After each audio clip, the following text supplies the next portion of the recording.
Graça e paz, irmãos. Eu os convido a abrir a Bíblia em Atos, no capítulo 1. Atos, capítulo 1. Vamos começar a leitura no versículo 6. Está escrito assim: Então os que estavam reunidos lhe perguntaram: Senhor, será este o tempo em que restaures o reino de Israel? Respondeu-lhes: Não vos compete conhecer tempos ou épocas que o Pai reservou pela sua exclusiva autoridade. Mas recebereis poder ao descer sobre vós o Espírito Santo, e sereis minhas testemunhas, tanto em Jerusalém, como em toda a Judéia e Samaria e até os confins da terra. Ditas estas palavras, foi Jesus elevado às alturas à vista deles, e uma nuvem o encobriu de seus olhos. E estando eles com os olhos fitos no céu, enquanto Jesus subia, eis que 2 varões vestidos de branco se puseram ao lado deles, e lhe disseram: Varões galileus, por que estáis olhando para as alturas? Este Jesus, que dentre vós foi assunto ao céu, virá do modo como o vistes subir. Amém. Os irmãos podem sentar. Nós vemos aqui e lembramos que lá em Mateus está escrito que Jesus diz: Ide, fazei discípulos de todas as nações, ensinando a eles tudo o que vos tenho ensinado. E eis que eu estou convosco todos os dias, até a consumação do século. Bem, Jesus disse: Ide. Depois ele disse: Mas agora não. Permanecei na cidade, até que do alto sejais revestidos de poder. Como? Recebereis poder ao descer sobre vós o Espírito Santo. Consequência, sereis meus testemunhos em Jerusalém, em toda a Judéia e Samaria, até os confins da terra. Então, Jesus aqui está dizendo para os seus discípulos que eles não podem sair se eles não tiverem recebido o poder do alto. E aqui ele diz claramente a última coisa que ele diz para os seus discípulos: olha, se você estivesse no leito da morte, sabendo que daqui a 15 minutos você iria morrer, qual seria a sua última preocupação? O que você diria para as pessoas que você ama? Olha, não esqueça, toma nota, a senha do banco, a senha do celular, quanto tem para cada um, chama o juiz. Preocupado talvez com coisas daqui, Jesus também estava. Ele estava preocupado com a propriedade dele. E porque ele estava preocupado com a propriedade dele, a grande preocupação, última preocupação de Jesus foi Espírito Santo. Porque quando Jesus vem, acaba o Antigo Testamento, não é? Jesus entra no Novo Testamento. Começou com João. Agora Jesus sai da cena, porque o trabalho que ele veio fazer foi redenção. Ele sai e diz: abre o olho, porque agora vem o momento que os judeus não falam. E que eles não esperam, porque eles não querem, porque eles não sabem. Mas eu ensinei para vocês, eu tenho falado, eu tenho ensinado. No Evangelho de João, Jesus Cristo se ocupa dando 12 lições sobre o Espírito Santo. Ele chega a dizer: olha, se eu não for, o Espírito Santo não vem. E se ele não vier, vocês estão fritos. Não disse com essas palavras. Mas ele estava dizendo, é hora do Espírito. Tudo que eu fiz, eu comprei a propriedade. Está paga. Eu gritei lá no Calvário. Tudo está consumado. Está tudo pago. Está tudo pago. O maior grito, não é? Do Congresso de Renovação da Escócia. The price is paid. Né? Foi esse o grande grito do Congresso da Escócia. The price is paid. E agora chegou a hora. Novos tempos. Novos tempos. Agora vocês serão movidos por um poder que vem do alto. Fiquem sossegados, porque vocês serão movidos pelo poder que vem do alto. Como isso acontece? Seguinte, terra e céu agora estão em aliança. A Bíblia diz, os céus, Salmo 115, versículo 16, os céus são os céus do Senhor, mas a terra deu a ele aos filhos dos homens. Você entendeu isso? Os céus são de Deus, a terra é dos homens. Você entendeu essa separação? Agora vai acontecer um negócio.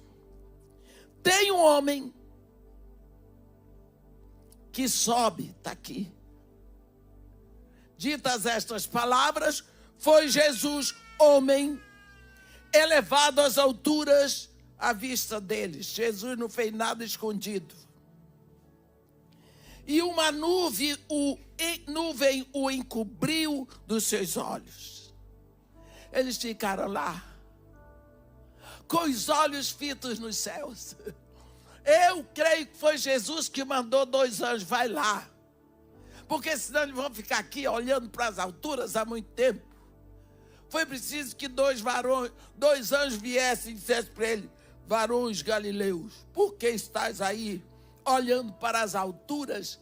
Na tradução de Mofá diz, contemplando as nuvens. Este mesmo Jesus, que dentre vós foi assunto aos céus, voltará assim, desse jeito, entre nuvens. Então, não está mais aqui, vamos embora, para casa. Eles acordaram. Eles nunca tinham visto aquilo. Nós estamos acostumados com esses efeitos cinematográficos, mas aqueles nossos irmãos lá no 1º século.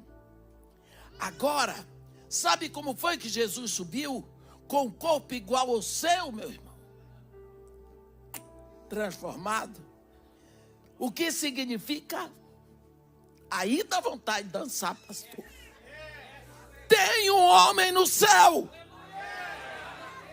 O homem foi feito de quê? Do barro.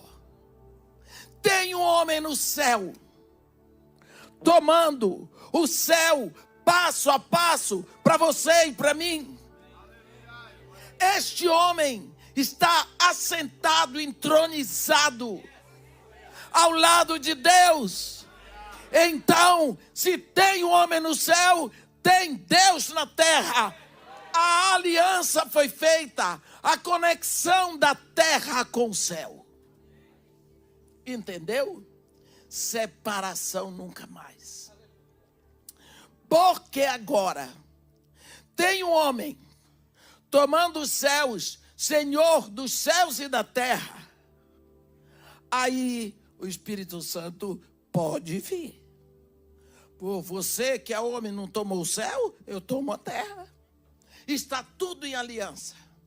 É o período mais lindo que o universo já presenciou. O Espírito Santo vem, mas ele não veio para morar nos bancos da igreja, nem nas praças, dentro de cada um.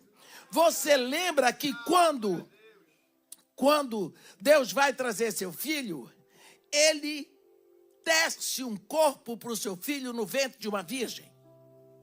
Ele dá a sua palavra e tece um corpo. Mas quando o Espírito Santo vem, ele não tece corpo nenhum. Por quê? Tem o seu, tem o meu. E aí nós somos movidos na terra por Espírito. Começa a dispensação do Espírito Santo na terra. Eu costumo dizer o seguinte: aqueles discípulos, eles não serviram para nada. 3 anos e meio na escola com Jesus. Não serviram. Você lembra que no final ainda fizeram vergonha? Pedro puxou a peixeira. Eu digo a peixeira. Cortou a orelha do soldado romano. Que vergonha. Jesus Cristo estava sendo julgado porque ele conduzia um bando de marginais. Agora vai lá o discípulo Pedrão e prova. É mesmo. Nós somos marginais. O outro vendeu o mestre. Ai, que turma boa. Tem esperança para nós. Não é? Mas 3 anos e meio ainda se completa assim. Meus irmãos, 3 horas com o Espírito Santo e 3.000 almas foram tiradas. Já. Você viu o que acontece? 3 horas com o Espírito Santo. E o Espírito Santo ainda está aqui. O Espírito Santo ainda está aqui. Quando começa, o que é que Jesus Cristo deixa? O Evangelho. E o Espírito Santo vem exatamente para formar a igreja. Essa comunidade redimida pelo sangue de Jesus. A igreja tem a sua primeira diáspora. No capítulo 7 de Atos, eu tenho que entrar em Apocalipse, viu? Hoje é dia de final dos tempos em Apocalipse, mas eu estou começando para chegar lá. Só não sei que horas eu vou terminar, vocês me perdoem. Mas hoje é domingo. Hoje é domingo. Então, desculpe o abuso, mas vamos entrar aqui. Quando os discípulos estavam muito bem em Jerusalém, joia. Parecia até que Jerusalém era os confins da terra. 7 anos. Todo mundo vinha. Era uma maravilha. E o Espírito Santo está olhando para aquele povo, Jesus está olhando. Eu disse que era até os confins da terra. Aí, primeiro momento do ministério de Paulinho de Tarso, perseguiu, matou Estevão, produziu. Não tem um povo no mundo que tenha mais medo de morrer do que crente. Ó os crentes, ó, com medo de morrer. Ó os crentes com medo de morrer. Saíram, primeira diáspora da igreja. E aonde eles iam, o que é que eles levavam no coração? O Espírito. O que é que eles levavam no coração? A palavra. Não sabiam falar de outra coisa, só iam pregando a palavra. Foi assim, primeira diáspora da igreja. Aí surgiu a maior igreja do primeiro século, que não foi a de Jerusalém, foi a de Antioquia. Aí vai para Samaria, foi de lá, de Antioquia, que numa reunião da liderança, capítulo 13 de Atos, o Espírito Santo diz para eles: separai-me agora a Barnabé e a Saulo para a obra que eu tenho para eles. Os 5 líderes, a Bíblia diz, havia na igreja de Antioquia profetas e mestres: Barnabé, Simeão por sobrenome Níger, Lúcio de Cirene, Manaé, Colasse de Herodes, o tetrarca, e Saulo. Então o Espírito Santo manda tirar os 2, Saulo e Barnabé e Saulo, para serem os primeiros missionários. Aí o evangelho vai entrar na Europa, mas já tinha entrado na África, pela ministração de Filipe, quando encontrou aquele eunuco, do capítulo 8 de Atos. E assim nós estamos vendo o evangelho saindo, se expressando, o Espírito mandando. Mas, quando o evangelho fica por ali pela Turquia, a igreja começa a desandar. Sob a perseguição do Império Romano, pernas de ferro, não é? Então, já estava tão doído. Então, João, o apóstolo, possivelmente o caçula dos apóstolos, amava Jesus. Ele tinha um temperamento mais amoroso.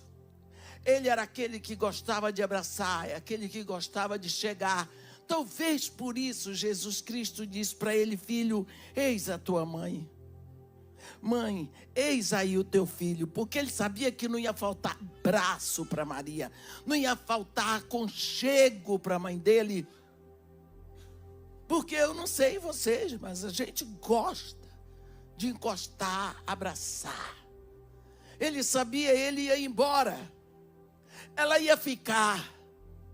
Então ele deixou para ela como filho alguém que era tão carinhoso. João era muito grudado. Você vê que na mesa da ceia, ele encostou a cabeça no ombro de Jesus. Esse rapaz amava Jesus. Ele diz no Evangelho que ele é o discípulo que Jesus amava. Mas é só ele que diz isso. Mateus não diz isso, Marcos não diz isso, Lucas não diz isso, Jesus não disse. Mas ele diz: eu sou o discípulo que Jesus amava. Então eu posso dizer também, é verdade, não é mentira. Este discípulo, amando Jesus do jeito que amava, ele estava se desdobrando para pregar. Ele se desdobrava, ele pregava, porque ele viveu, ele viu. Ele presenciou, ele era testemunho ocular, auditivo de tudo o que Jesus fez. Ele andou com Jesus, comeu com Jesus, dormiu com Jesus. Ele viu Jesus pregando, ele viu Jesus operando todos os milagres. Ele viu Jesus preso, julgado, condenado, crucificado, morto, ressuscitado e subindo aos céus. Ele viu a descida do Espírito Santo. Esse moço era testemunho de tudo. Ele estava sofrendo. Pela memória do Evangelho em Éfeso. Ele foi pastor em Éfeso. Ano passado, eu preguei em Éfeso e eu tive que lembrar tudo isso. Uma cidade onde teve Paulo como pastor, Timóteo, Tito, Tíquico e João. Não é? Cidade linda ali. Quando nós pensamos nisso, João estava arrebentado, porque ele viu a igreja desviando. Já no primeiro século, a perseguição intensa da igreja de Roma, a perseguição intensa dos Césares, da dinastia dos Césares.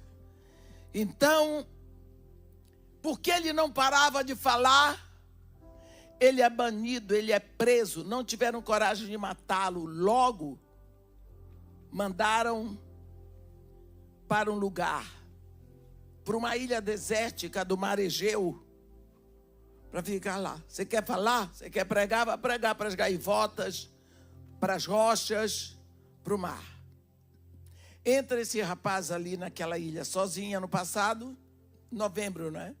Nós estivemos lá. Ainda é muito atrasado. Ainda é muito atrasado. Patmos. Pensa, 2000 anos atrás, como era aquilo ali. E agora? O lugar ali era o lugar da solidão. Eu acho tão triste quando ele, lá no capítulo 21 de Apocalipse, ele diz: o mar já não existe. Porque ele estava encarcerado numa ilha. Ele não podia ver uma pessoa. Ele não podia ver um irmão. Ele não podia receber um abraço. Ele nunca mais ia ouvir a sua própria língua. Ele lembrava do irmão dele, Tiago, que tinha sido assassinado por Herodes. Ele lembrava de seu pai, não é? Ele lembrava de sua mãe, de sua família, do Senhor Jesus. Nunca mais uma comida de lá, nunca mais uma voz, nunca mais um abraço. Nada, era só saudade e solidão. Porque ele estava encarcerado pelo mar, ele estava numa ilha e o mar o impedia de qualquer acesso. Por isso que eu acho tão lindo, no capítulo 21 de Apocalipse, que ele diz: vi novos céus e nova terra, porque os antigos céus e a terra tinham passado. Aí ele diz assim: e o mar já não existe. Não existe mais impedimento, não existe mais prisão. Tudo é acessível porque eu estou nos novos céus. Esse rapaz, naquele lugar de solidão, esse lugar vai se tornar o lugar da revelação. Cuidado. Quando Deus, lá em Isaías 45, ele diz para Ciro: eu te darei os tesouros escondidos e as riquezas encobertas, para te mostrar que eu sou o Senhor, o Deus de Israel, que te chama pelo teu nome. Ora, você não encontra tesouros expostos nas vitrines das lojas e nem nas prateleiras do supermercado. Tesouros estão sempre escondidos dentro de minas escuras, de cavernas de difícil acesso. E quando Deus vai trazer o tesouro maior do seu filho para João mandar, João vai encontrar esse tesouro na mina escura da solidão, do impedimento, da dor. Ali, Deus vai revelar o Filho para ele mandar para a igreja. Por quê? Jesus Cristo expressou a vida dele aqui na terra, revelando o Pai. Ele chegou a dizer no capítulo 14 de João para Filipe, quem vê a mim, vê ao Pai. Olha para mim, você vê o Pai. Ele revelou o Pai no seu amor e em tudo. Agora que Jesus subiu, como nós lemos ainda agora aqui, ele subiu. O Pai vem revelar o Filho para a igreja. A noiva tem que saber como é o seu noivo. Por quê? Dois grandes momentos que criaram para atrapalhar ainda mais. Jesus no berço, vai festejar Natal. Tem problema nenhum você dizer que Jesus Cristo nasceu no dia 25 de dezembro. Eu não acredito. Eu digo que ele nasceu no dia 25 de maio. Porque é o dia do meu aniversário.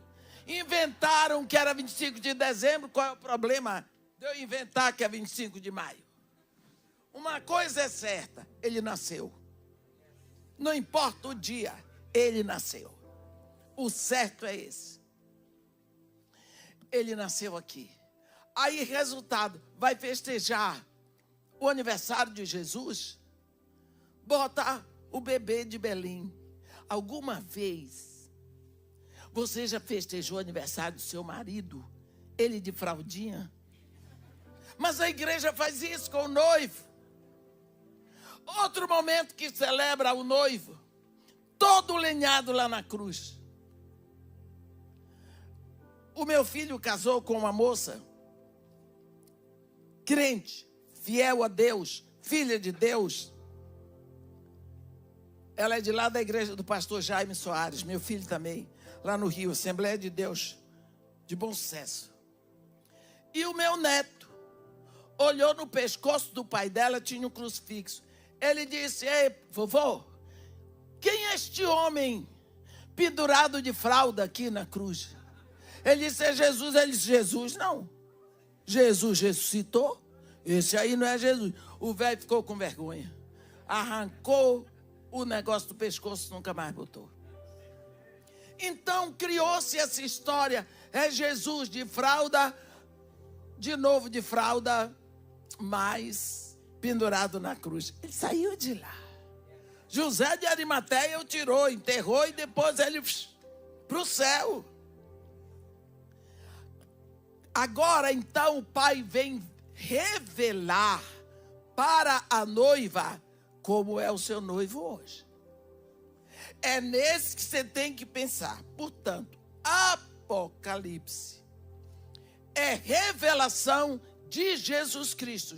Pode abrir sua Bíblia em Apocalipse, que nós vamos ficar aí agora. Apocalipse é a revelação de Jesus Cristo, que Deus deu a João para mostrar aos seus servos, a igreja, as coisas que em breve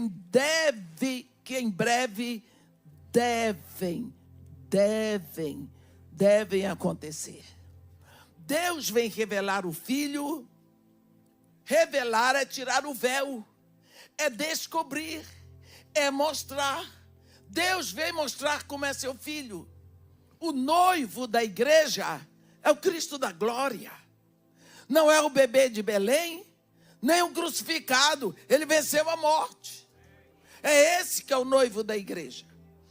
Embora a revelação só comece mesmo no versículo 12 do capítulo 1 de Apocalipse, nós vemos João enunciando e dizendo, no versículo 3 de Apocalipse, bem-aventurados aqueles que leem e aqueles que ouvem as palavras da profecia, porque o tempo está próximo, e guardam as coisas nela escritas, porque o fim está próximo. O que significa? Bem-aventurado quem lê. Esta carta é só para a igreja. Pode ler quem quiser, está aberto para todo mundo. Podem fazer filme, inventar o que for, mas isso é para a igreja. Como você faz? Você tem que ler em voz alta. Você lê em voz alta, porque lendo em voz alta você ouve. E lendo e ouvindo, você vê e ouve, você guarda na sua memória. Aqui está escrito. Se você faz isso, você é bendito, você é bem-aventurado, você é feliz. Aí ele diz, ele dá a introdução, isso é importante. Porque tem muitas pessoas que dizem assim, eu vou começar a ler Apocalipse, que eu quero ver quem é que vai, quem é que fica no arrebatamento. Outro diz, eu quero ir ler Apocalipse porque eu quero ver quem é o anticristo. Olha, Apocalipse não é revelação do anticristo. Apocalipse não é revelação do arrebatamento. Apocalipse é revelação de Jesus Cristo. Só isso.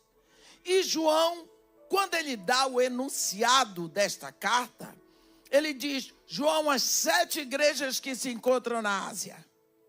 Olha quem é que está falando. Ele diz, graça e paz a vós outros, da parte de quem? Daquele que é, que era e que há de vir. Da parte dos 7 espíritos que se acham diante do seu trono. E da parte de Jesus Cristo. A fiel testemunha, o primogênito dos mortos, o soberano dos reis da terra. Aquele que nos ama e pelo seu sangue nos remiu dos nossos pecados e nos fez reino. Nos constituiu reino, sacerdotes para o seu Deus e Pai. A Ele a glória e o domínio pelos séculos dos séculos. Amém. Você viu que a saudação é da Trindade, não é de João, o divino, como eu já ouvi. A saudação aqui é da Trindade, porque a Trindade é que vai dizer a carta. João só vai escrever. Ele diz aqui, o que vês e escreves em livro e manda as 7 igrejas, Éfeso, Esmirna, Pérgamo, Tiátira, Sardes, Filadélfia e Laodiceia. Pronto. Bem, Aí vai começar a revelação, não é? Vai começar. João diz, achei-me em espírito, capítulo 1, ainda versículo 10. Achei-me em espírito no dia do Senhor e ouvi. Olhe isso, ouvi. Isso é uma coisa que você tem que prestar atenção em Apocalipse. Porque às vezes João escreve vi. Às vezes ele diz ouvi. Mas às vezes ele diz vi e ouvi. Então, prestando atenção a isso, você já vai andando direito. Porque às vezes nós lemos a palavra como se lê qualquer coisa. Não, da palavra de Deus você não pode perder uma vírgula.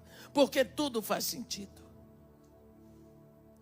Ele diz, achei-me em espírito no dia do Senhor. E ouvi por detrás de mim voz como de trombeta. Ele ouviu. A voz, essa voz que João viu, ele só pôde comparar ao som da trombeta. Por que isso é importante? Porque o som da trombeta é importantíssimo na história de Deus com o homem. Lembra quando Deus se apresentou sobre o monte Sinai? Ouviu-se forte clangor de trombeta. Voz de Deus. Eu gosto muito de pregar as festas de Israel. Estou pregando as festas para a igreja de Tampa. Já chegamos até as primícias. Vamos continuar agora em fevereiro. Eu gosto da festa das trombetas porque se reporta ao arrebatamento. Quando a gente estuda a festa das trombetas, a gente vê que tem vários toques.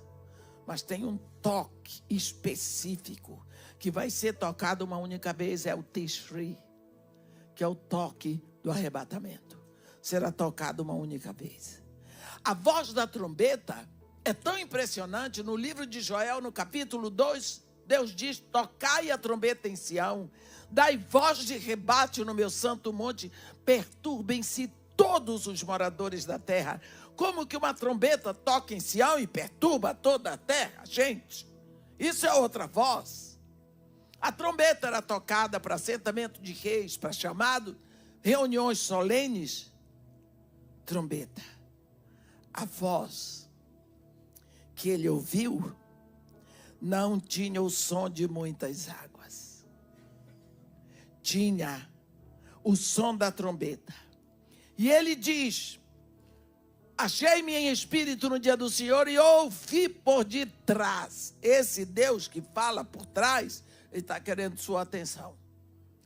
Ele estava absorto, olhando não sei o que, Deus quer a atenção dele direto. E essa voz dizia, o que vês escreve em livro e manda às 7 igrejas, já disse. Aí ele diz, voltei-me para ver quem falava comigo e voltado. Quer dizer, completamente absorto na voz. Vi 7 candeeiros de ouro. E no meio dos candeeiros, um semelhante a filho de homem. Muitas pessoas dizem, ao filho do homem. Um semelhante a filho do homem. Aí vai começar. Você observou? Quando João se volta, primeiro ele menciona 7 candeeiros de ouro. Ele vê primeiro a igreja. 7 candeeiros de ouro são a igreja. E no meio da igreja, Jesus. Se você quiser encontrar Jesus, fica na igreja. Porque é lá que você vai ver ele. Entende? Não fica por aí disperso como esse pessoal que aproveitou da pandemia para dizer, não, agora tem medo. Fica dentro de casa, eu vejo que você assiste, mas você não participa. Você assiste um jogo de futebol, você está jogando? Não. Você assiste um filme, você é ator? Então assista o culto, como se assiste missa, não participa. Você tem que cultuar, participar, vir para cá, fazer parte, dançar, pular, cantar, adorar. Hoje eu tive um momento maravilhoso, aquele moço aqui entrou no espírito nos tambores. Ele adorou com esses tambores. Ele está com uma camisa chamada não sei o que, Michael, qualquer coisa.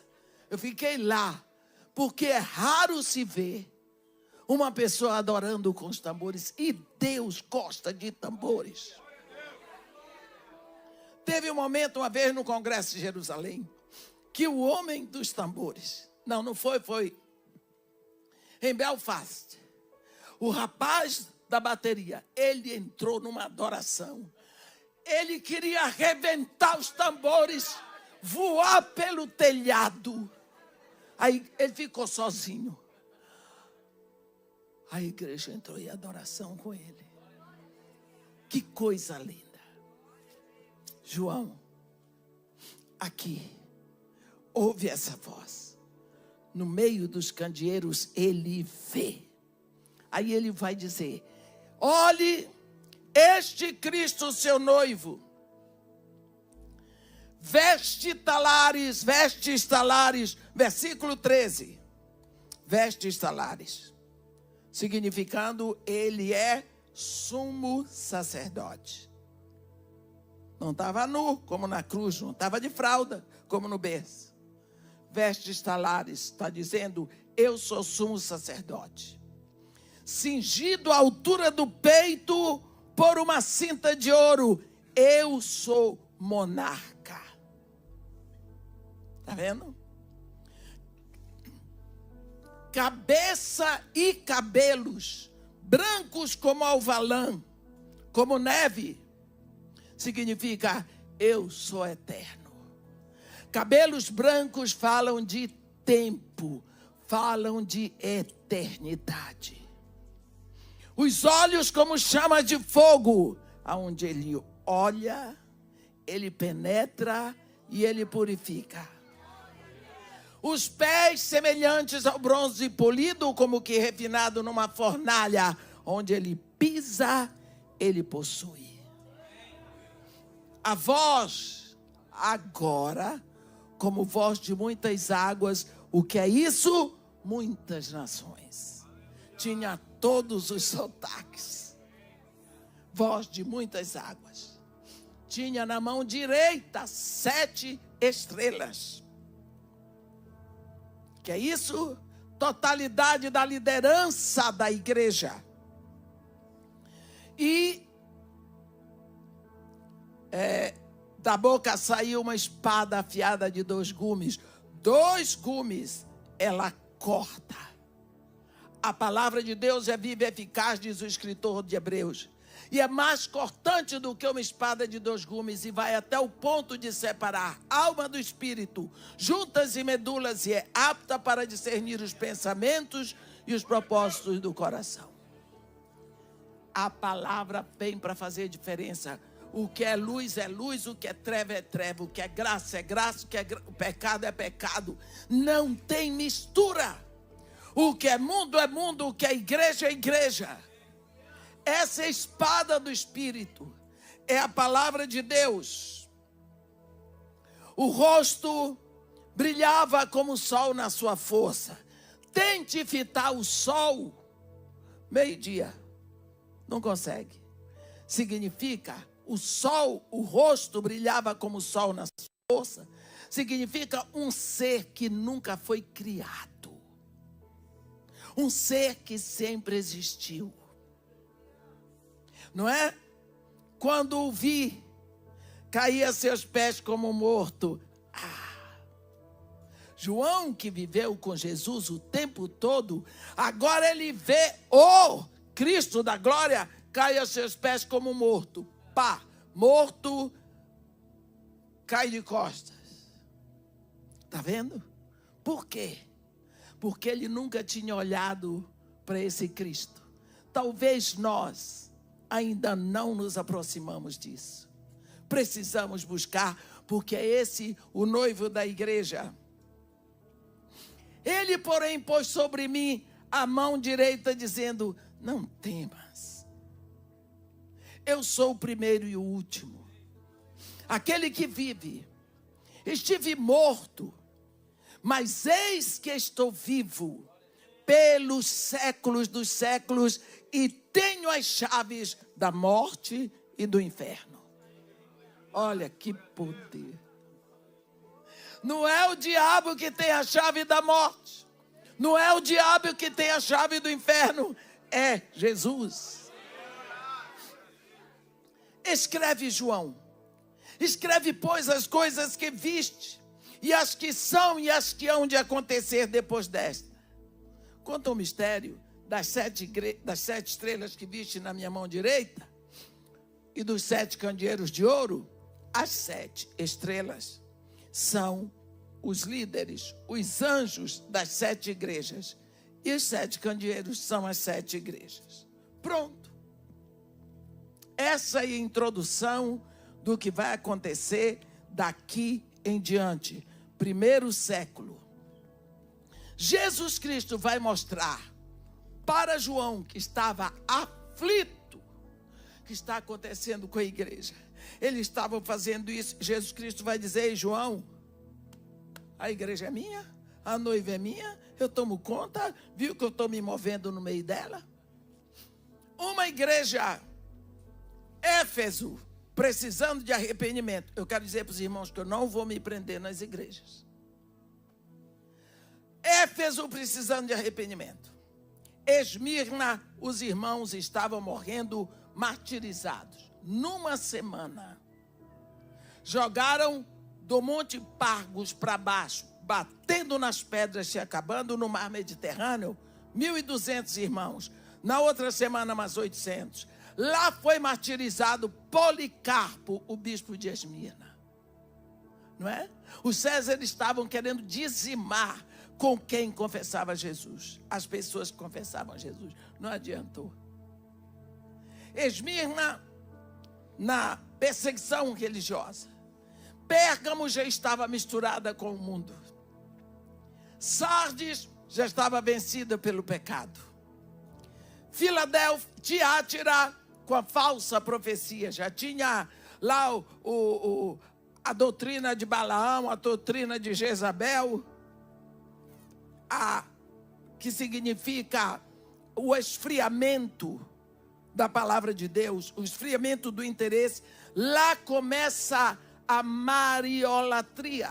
É a época da igreja em que começa a adoração a um ídolo que não é Maria, mãe de Jesus, mas a igreja de Roma introduziu como se fosse.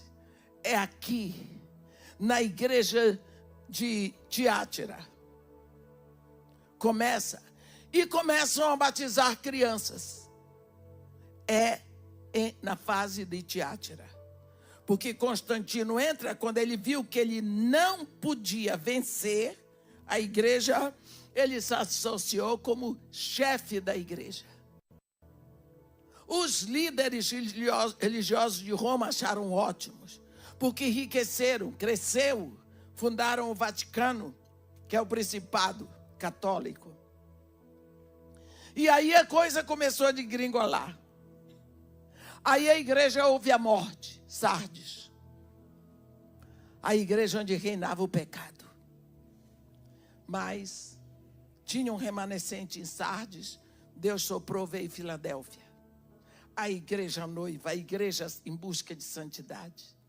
Depois vem Laodiceia, que é o momento que nós estamos vivendo. A igreja em cima do muro, a igreja que tem a Bíblia, mas não lê. A igreja que diz que é noiva, mas não para ouvir o noivo, não dá tempo para namorar, não gosta de orar. Oração é o namoro da noiva com o noivo, meus irmãos. Se nós não aguentamos ficar um tempo namorando com ele, como é que vamos ficar com ele toda a eternidade? É a época dessa noiva indiferente, onde o noivo não faz falta. Ele diz que está batendo a porta. Se alguém ouvir a minha voz, ninguém ouve, mas se ouvir e me convidar, eu entro. O problema é que ele não faz falta. Ele é o Salvador dispensado. É o que nós vemos hoje na igreja. Depois que Jesus Cristo dita as cartas para João mandar, deixando claro para João: ei, João, Preocupa não, a noiva é minha, eu tomo conta. Eu estou me movendo no meio dessa confusão aí. Eu estou em movimento. Eu comprei, paguei o preço. Preocupa não que o Espírito está aí. É isso que ele está fazendo. Uma vez eu estava pregando num congresso em Leicester, na Inglaterra, na Universidade de Leicester. Fizeram um congresso e assim chamaram só evangelistas. Eu não sou evangelista. Mas eu estava na Inglaterra, botaram o meu nome lá. E eu fui e pensei, o que eu vou fazer? Meu ministério é ensino. Mestre fala muito. Eu disse, o que eu vou fazer? No meio dos maiores evangelistas ali do Reino Unido, eu lá, única mulher, única negra, única do terceiro mundo, ia dar um vexame. Eu estava pensando, antes de mim, levanta, era 15 minutos para cada um. Levanta um pastor bendito. Ele era escocês, aquele típico escocês, magricelo, rosto sardento, cabelo vermelho, tupete aqui, alto, ossudo. E ele disse, eu não quero meus 15 minutos. Eu vou usar 5, vou deixar 10 do meu tempo para esta mulher que veio da América do Sul, que eu quero ouvir falar dessa mulher. Eu disse, louvado seja Deus, já ganhei 10 minutos. Ele disse, eu só quero contar uma parábola, é uma parábola minha. Ele disse, quando Jesus Cristo chegou no céu, os anjos cobriram ele de tanta saudade. Ô Senhor, quanta saudade. O Senhor passou 9 meses de gravidez, mas 33 anos lá embaixo. O Senhor fez muita falta aqui, temos saudade, aquela confusão. Aí o negócio foi abrandando. Aí, um serafim passa para frente e diz, Senhor, nós estamos muito preocupados aqui no céu. Jesus diz por quê? Eles disseram, é porque de tudo o que o Senhor fez, a maravilha do seu evangelho, nós não vimos nenhuma atenção que o Senhor tenha deixado para que o seu evangelho seja pregado. Jesus Cristo disse, como que não viu? Eu deixei tudo com meus discípulos. Foi aquele mal-estar, aquele farfalhar de asas.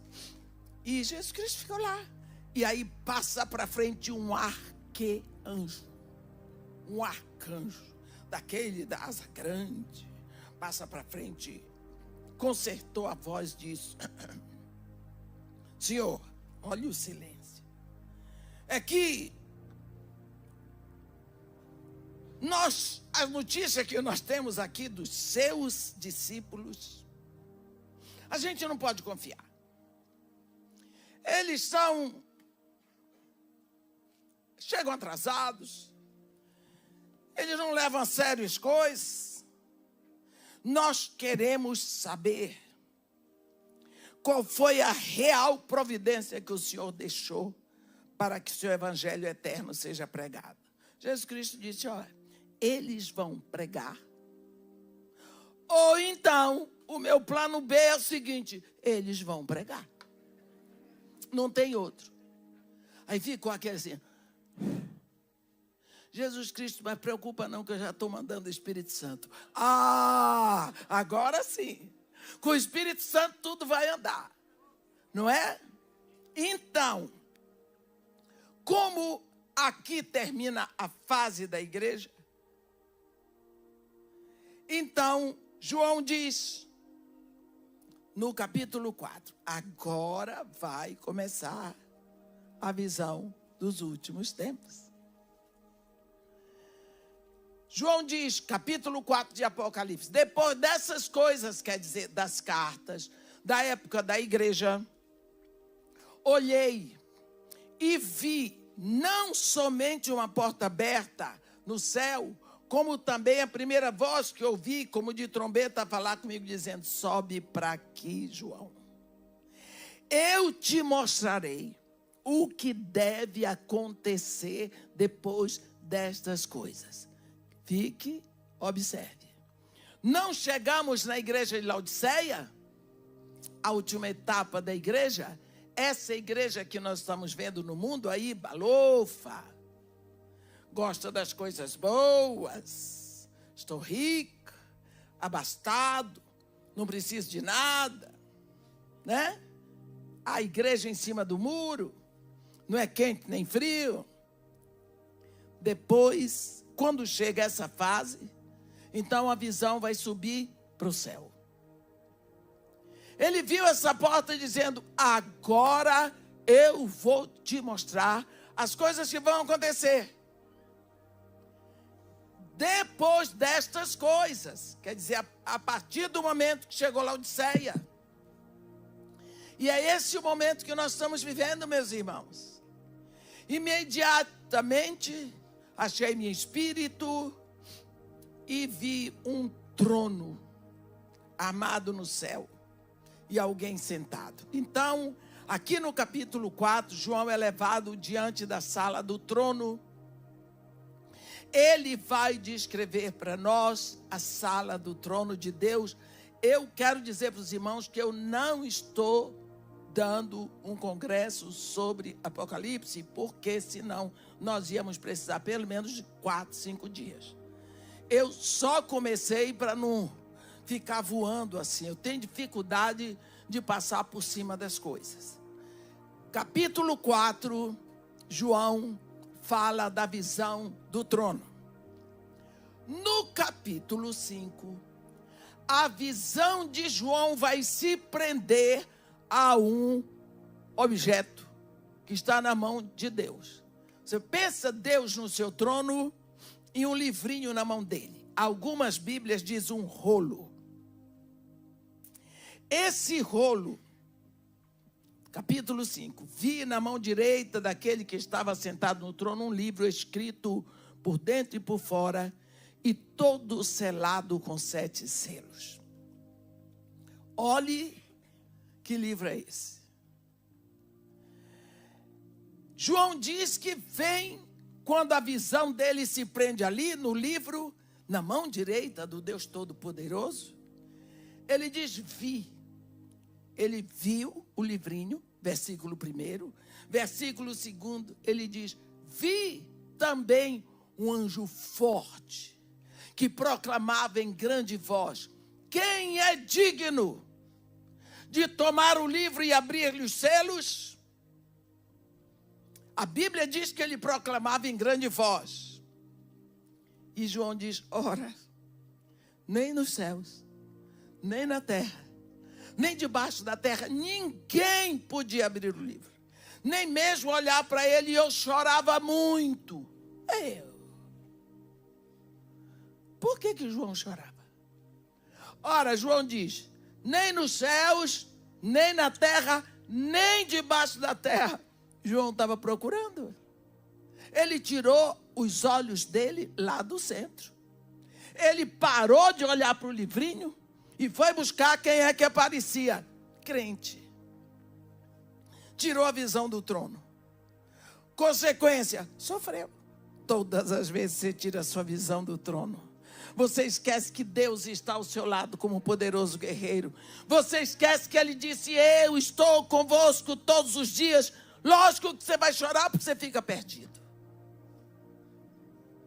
Aí vem um dos 24 anciãos, toca nele e diz: todavia um dos anciãos diz: não chores. Eis que o leão da tribo de Judá, a raiz de Davi, venceu para abrir o livro e os seus 7 selos. Aí ele se recompõe. Quando ele se recompõe, ele perdeu a chegada do cordeiro, minhas irmãs. Isso eu quero que ele me explique quando eu chegar lá em cima. Joãozinho, você não viu? Me diz como foi. Vi no meio do trono e dos seres viventes, e entre os anciãos um cordeiro, como tendo sido morto. Ele tinha 7 chifres. Chifre em Apocalipse é poder. 7 chifres, ele tinha plenitude do poder, bem como 7 olhos, plenitude da visão. O número 7 em Apocalipse não é um numeral, é uma palavra que diz plenitude. Que são esses 7 olhos, são os 7 Espíritos de Deus, a plenitude de Deus, enviados por toda a terra. O cordeiro veio e tomou o livro da mão direita daquele que estava sentado no trono. E quando ele toma o livro, meus irmãos, vai desencadear um louvor ao cordeiro, um louvor universal, que ele começa no trono e vai se descentralizando e toma todo o universo em adoração ao cordeiro. Pergunto para você, por que João chorou? Se eu estivesse lá, não apareceu ninguém para tomar o livrinho, qual é o problema? Sou brasileira, eu não entendo desse negócio, com certeza você também, mas esse livrinho é um livrinho especial, e João sabia o que era. Só encontrei em toda a Bíblia, e olha que eu busquei, um momento em que se fala desse livrinho. Está lá em Jeremias, no capítulo 32. Se você quiser, eu vou dar uma olhada, porque tem muita gente que não fala disso, e eu quero que você saia daqui sabendo. A história do livrinho, porque esse livrinho vai descer para a terra. Esse livrinho vai descer para a terra. Lá no capítulo 32.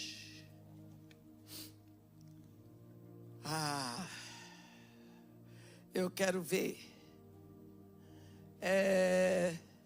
No versículo 8. Eu vou ler a partir do versículo 8. Veio, pois, a mim, segundo a palavra do Senhor, Hananel, filho do meu tio, ao pátio da guarda e me disse: compra agora o meu campo que está em Anatote, na terra de Benjamim, porque tenho o direito de posse e de resgate. Comprei-o, então entendi que isso era a palavra do Senhor. Comprei, pois, de Hananel, filho do meu tio, o campo que está em Anatote. Olha aqui, lhe pesei o dinheiro, 17 ciclos de prata. O profeta tinha dinheiro. Ele guardava para a hora da necessidade, quando Deus mandava usar. Eu aqui aprendi que não é pecado você ter a poupança para ser usada na hora necessária. Agora olha aqui o versículo 10. Assinei a escritura, fechei-a com selo. Chamei testemunhas e pesei o dinheiro numa balança. Tomei a escritura de compra, tanto a selada, segundo manda a lei os estatutos, como a cópia aberta. Então, toda transação de compra de uma propriedade tem duas escrituras. Uma selada e uma aberta. Por quê? Naquela época, ninguém podia vender uma propriedade por mais de 50 anos. No ano jubileu, toda a propriedade voltava para o seu dono, porque a propriedade era por herança que Deus deu a Israel. Então não se pode vender uma terra por perpetuidade. Você pode arrendá-la por 49 anos.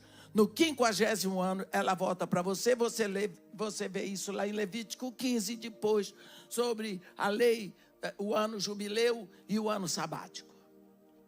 Então, se no meio, se arrendou uma terra, no meio do tempo, você quer vendê-la, você não quer mais a terra, o dono vai ter que comprar de você. Porque você não pode vender para o outro. E foi isso que aconteceu. Hananel não queria mais a terra, mas a terra era de Jeremias. Então tinha que voltar para ele. Na hora que se faz uma transação dessa, você pega uma cópia, essa cópia aqui, escrita por dentro e por fora, você sela, porque está escrito nela tudo o que você deve fazer com a terra, e você sela, e a outra está escrita, mas você dá aberta para a pessoa que arrendou a terra, para ela ler sempre e ver o que é possível fazer. Essa daqui é a sua, fica com você. Porque sempre você pode dizer, se você morrer, o seu herdeiro na porta da cidade, diz: a terra é minha, está aqui. Eu tenho a escritura selada, com 7 selos e fechadas.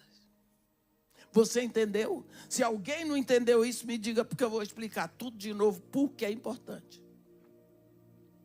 Quando Deus deu a terra ao homem, Adão, mas o diabo não comprou a terra. O diabo não alugou. O diabo se apossou de um lugar que não era dele. Então, essa escritura, que era de Adão, que era o dono, ela voltou para Deus. A autoridade sobre o planeta não saiu do homem. Ela volta para Deus. O diabo nunca foi dono da terra. Você entendeu?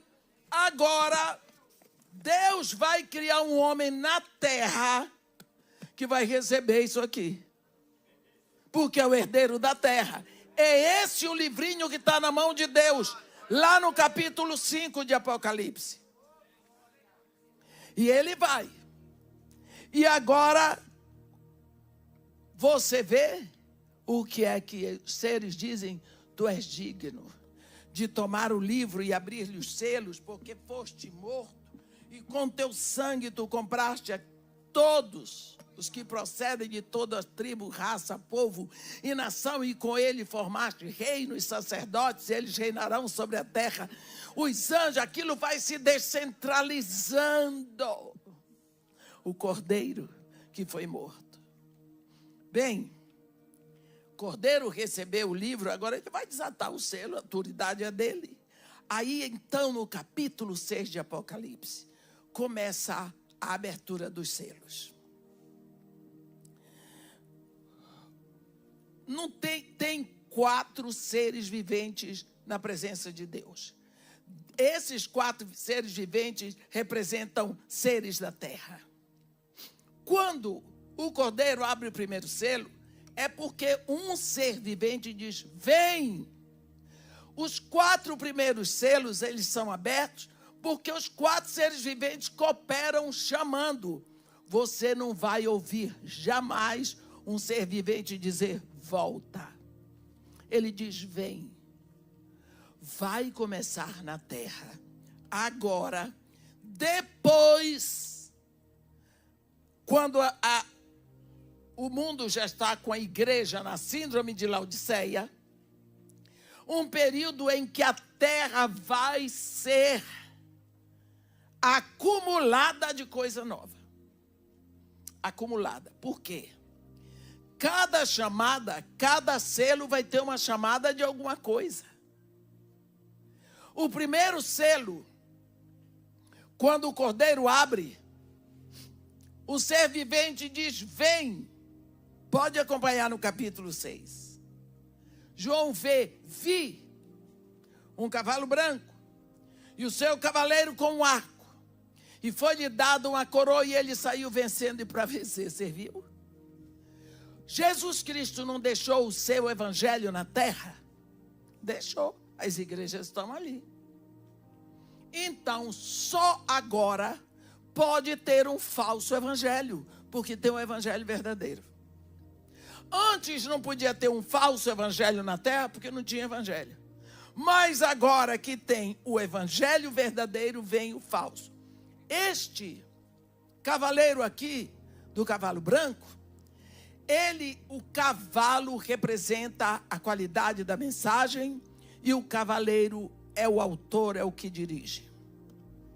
Esse cavaleiro aqui é o cavaleiro do engano, da mensagem falsa, do falso evangelho, do cristianismo sem cruz, da graça barata, do oba-oba, do balacobaco, da prosperidade. Porque esse cavaleiro, ele tem um arco, vocês viram? Para que serve um arco? Para dar cocorote nos outros? Ele não tem a flecha, ele não tem a espada, ele não tem a verdade, ele não tem a palavra, ele tem a aparência de guerreiro, ele tem a aparência de paz.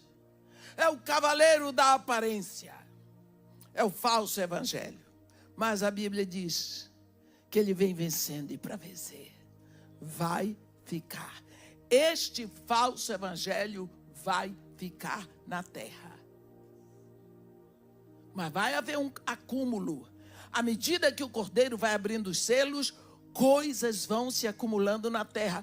Porque o Cordeiro abre o segundo selo e o segundo ser vivente diz: vem. E o seu cavalo é vermelho. E ao seu cavaleiro foi-lhe dado tirar a paz da terra. Para que os homens se matassem uns aos outros também, lhe foi dada uma grande espada. Consequência do falso evangelho, da falsa paz, é a guerra, é a mortandade que vem. É depois que vem o falso evangelho para a terra,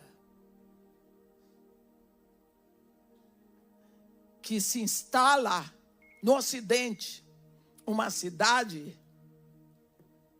como capital da igreja. Desculpem quem foi católico ou quem é católico, eu não sei quem é, mas está na cara. Copiaram os paramentos do Antigo Testamento, inventaram tudo para formar uma igreja.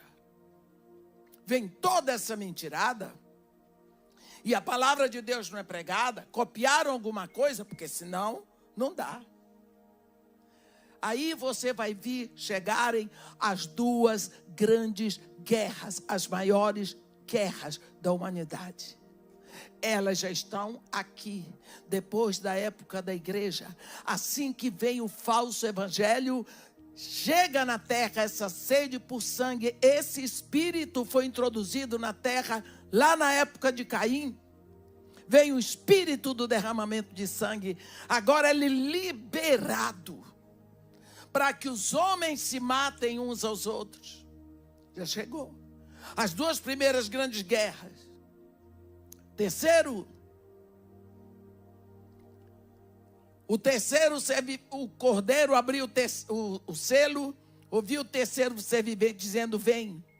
Então eu vi, e eis um cavalo preto, e o seu cavaleiro com a balança na mão. Eu acho tão triste esse selo. E ouvi uma voz no meio dos 4 seres viventes dizendo: uma medida de trigo por 1 denário, 3 medidas de cevada por 1 denário, não danifiques o azeite e o vinho. É o selo da carestia e da intenção da fome. Por causa das guerras, por causa do derramamento de sangue, tudo fica mais caro e vem a fome. Aquele diz a balança, dizendo que tudo vai ficar caro. Um homem trabalha o dia todo, o salário de um dia de serviço é o denário. No final do dia, o trabalhador recebe o seu denário e pensa: eu vou comprar trigo para fazer meu pão ou cevada para alimentar o meu cavalo. Não é? Porque ou eu como ou o cavalo come. De tão caras que estão as coisas. Como diz o profeta Ageu, o que recebe salário, recebe-o para pô-lo num sactel furado. Recebe o salário lá no Brasil, você põe aluguel, plano de saúde, escola de criança, remédio, comida, faltou, acabou, não tem mais. De tão caras que ficaram as coisas, vocês não têm noção como estão caras as coisas. No Brasil, eu me lembro, eu faço as compras de comida, principalmente os perecíveis, de 15 em 15 dias para a casa de Maria e Marta. Eu uso por mês 40 quilos de carne, 40 quilos de peixe, peito de frango, 40 quilos de salsicha, 40 de linguiça, e assim por diante, só os perecíveis, fora ovos, essas coisas, legumes, eu compro durante a semana lá mesmo no morro. Eu fazia de 15 em 15 dias por 1.800, 1.600. Eu estou pagando quase 9 mil. Quase 9. Eu digo para vocês, nunca faltou, nem vai faltar, porque Deus é bom. Mas, como é que se faz? Todo mundo ganhando o mesmo salário. Todo todo mundo ganhando o mesmo salário, como as coisas, não é só isso, aí a luz aumentou, a água aumentou, tudo. Como as coisas estão caras, nós estamos escorchados. Este selo já foi aberto há muito tempo. Cordeiro abre o quarto selo. Quando o cordeiro abriu o quarto selo, versículo 7, ouvi uma voz do quarto selo, vem, olheis um cavalo amarelo. E o seu cavaleiro, sendo este chamado morte, é o único cavaleiro que tem o nome de morte. É a morte que vai dirigindo. É a morte que vai levando a mensagem. Quem vem seguindo a morte? O inferno. Foi-lhe dada autoridade sobre a quarta parte da terra para matar. A espada, pela fome, pela mortandade, por meio das feras da terra. Antes eu lia feras da terra, eu disse, meu Deus, de onde vai sair tanta onça, tanto tigre? As feras da terra são os vírus, são as bactérias soltas. Autoridade para a morte atuar. Pensa, quantas pessoas morreram sem conhecer Jesus. Como o inferno abriu a boca. E aí nós vamos ver que o quinto selo é o quê? É o selo dos mártires. Eu não vou lendo tudo. Eu estou até lendo demais, porque eu já estou preocupada com o tempo, pastor. Estou no capítulo 6 ainda. Bem, aqui o selo dos mártires. Quero dizer uma coisa para vocês. Nunca houve tanto mártir na história da igreja como já aconteceu aqui no século 21. O que está acontecendo no Egito, no Equador, na Argentina, pode começar a acontecer no Brasil. O que está acontecendo de matança de cristãos, vocês sabem, quando a gente sai de Bagdá para ir para a Síria, que hoje se chama Mossul, tem uma terra lá que se chama, que nós chamamos a Torre de Babel, onde estava a Torre de Babel. Lá é Samara. Eles chamam a Torre Espiral de Samara. Eu estive lá. Nesse espaço foi fundado um Estado Islâmico, o ISIS. Esse Estado não foi fundado ali por causa de petróleo, por causa de nada. É só para matar todos os dias cristãos. Assim como Deus determinou para o povo de Israel sacrificar um cordeiro de manhã e um no crepúsculo da tarde, eles oferecem para Alá um cristão, um de manhã e um à tarde, no crepúsculo da tarde. Nós estamos bem, né? Tá boa a nossa vida. Vamos comprar Tesla e companhias limitadas. Mas os nossos irmãos estão sofrendo. A perseguição é intensa. Ano passado, nós, no Egito, já 2 vezes, nós não podemos parar para pregar em Mara. Porque eles põem a polícia dentro do ônibus. E nós só podemos parar no lugar que eles querem.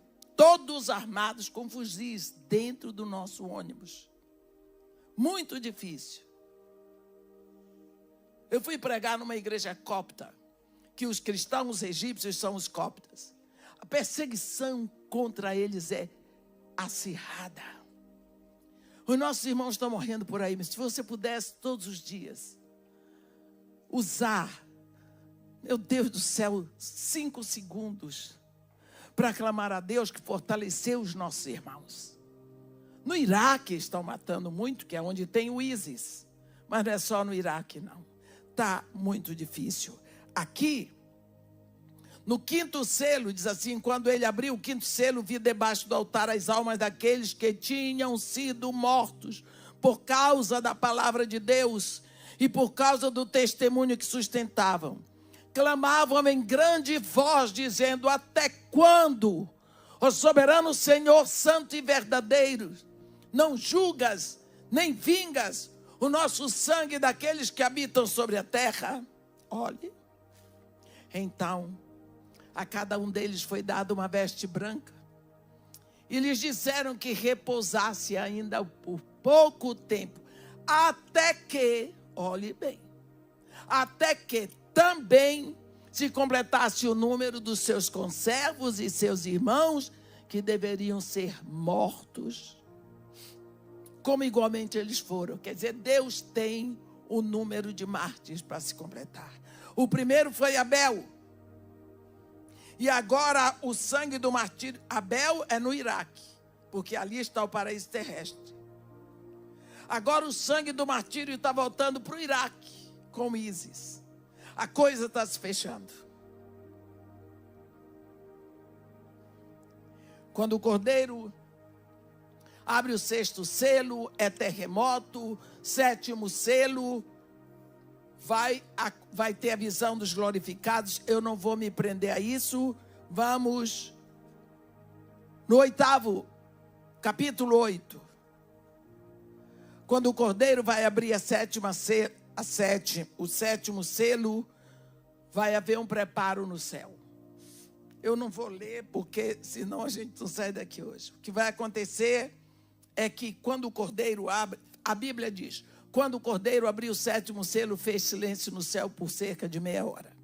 Aí os homens dizem que não tem mulher no céu. Tem sim. Eles que estão fora da visão, porque estava silêncio. Então, entram 7 anjos. A cada um deles é dada uma trombeta. Eles se preparam para tocar. Quando estão todos prontos para começar a tocar, entra um outro anjo. Ele tem um incensário de ouro na mão. E a Bíblia diz que a ele é dada. Veio outro anjo e ficou de pé junto ao altar com o incensário de ouro, e foi-lhe dado muito incenso para oferecê-lo com as orações de todos os santos sobre o altar de ouro que se acha diante do trono. E da mão do anjo subiu a presença de Deus a fumaça do incenso com as orações dos santos. E o anjo tomou o incensário, encheu-o de fogo do altar e o atirou na terra. E houve trovões, vozes, relâmpagos, terremoto. Então os 7 anjos que tinham as 7 trombetas se prepararam para tocar. Olha, a sua oração que sobe em silêncio, ela perfuma o altar de Deus e desce para fazer barulho na terra. Ela é purificada lá em cima. Quando você não tiver nenhum motivo para orar, ore para perfumar o trono do seu Pai do céu.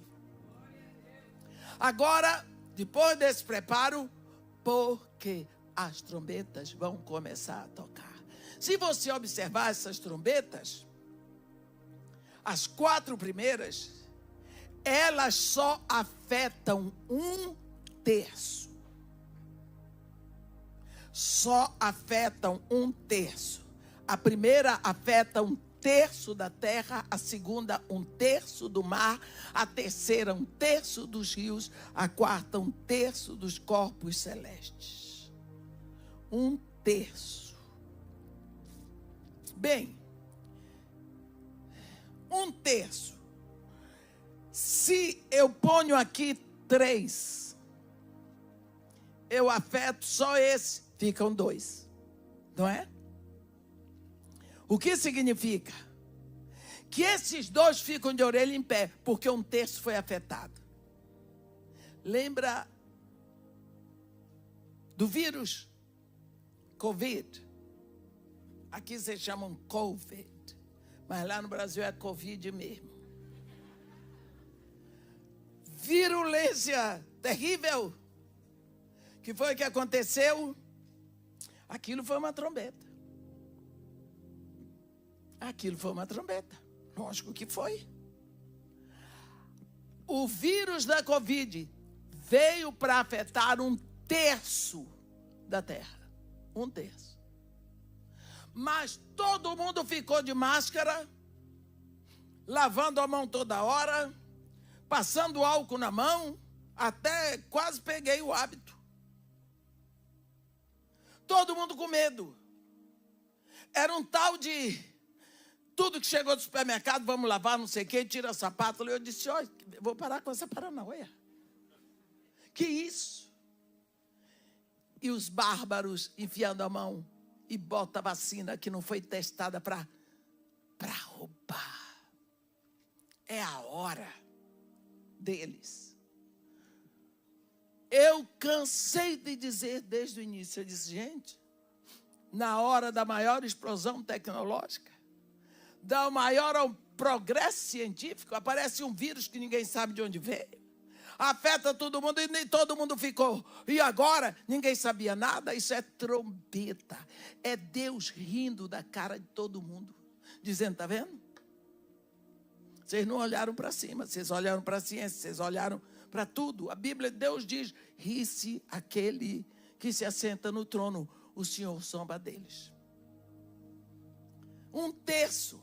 Na hora que 1/3 tiver sido afetado, acabou a primeira trombeta. A trombeta tocou. Não ouviu quem não quis. A trombeta afeta 1/3 para que os 2/3 que sobram fiquem de orelha em pé.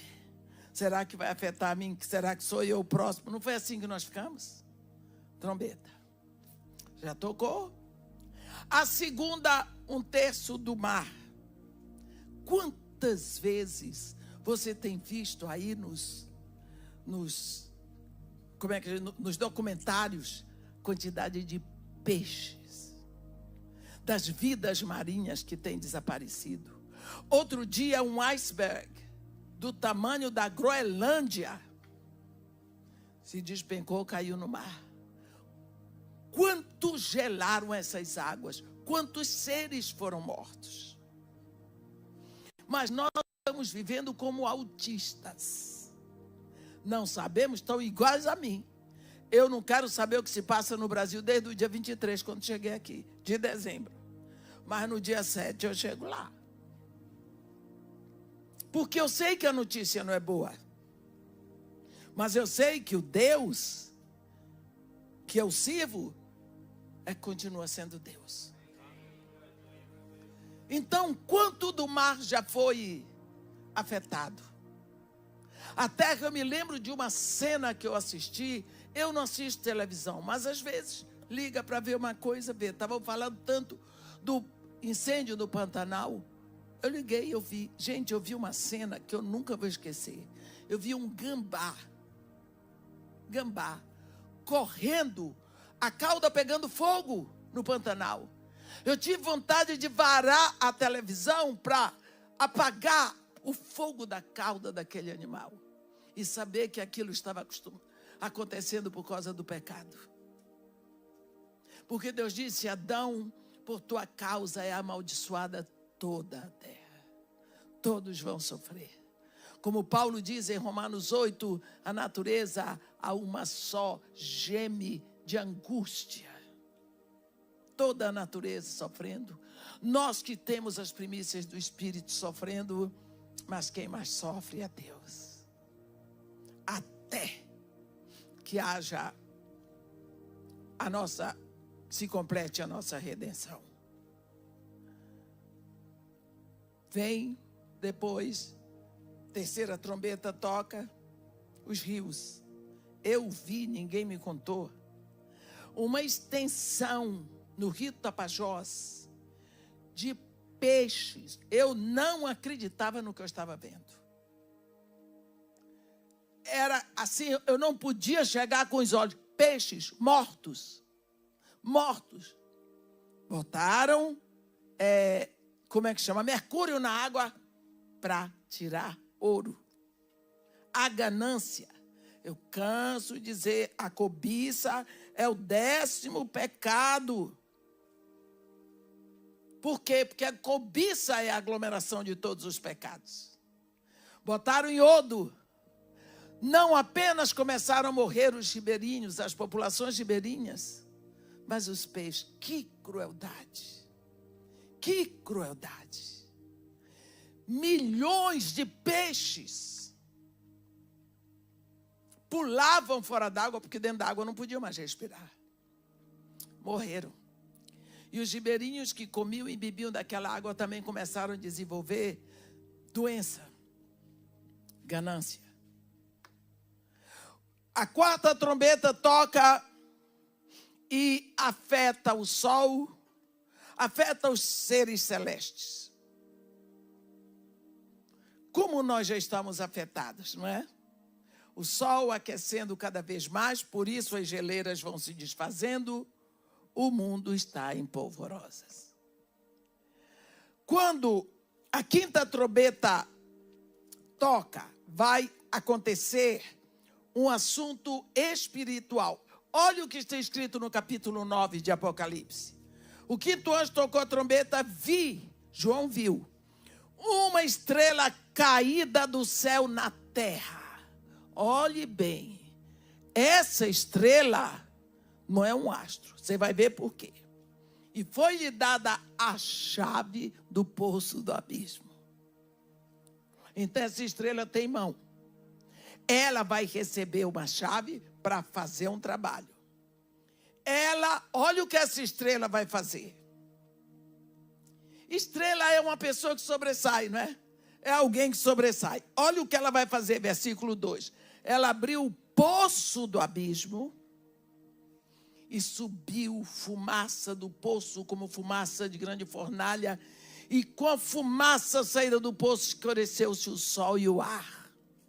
Mas é a fumaça que sai do poço do abismo. Também da fumaça saíram gafanhotos para a terra. Olhe que gafanhotos são esses. E foi-lhes dado poder a esses gafanhotos.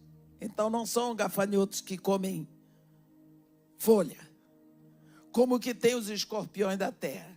Foi dito a eles, olhe bem para esses gafanhotos, que não causassem dano à erva da terra, nem a qualquer coisa verde, nem a árvore alguma, e tão somente aos homens que não têm o selo de Deus sobre a fronte. Aos que não têm o Espírito, não estão marcados, não se renderam a Jesus. Olhe bem, foi-lhes também dado que não os matassem. Não vão morrer.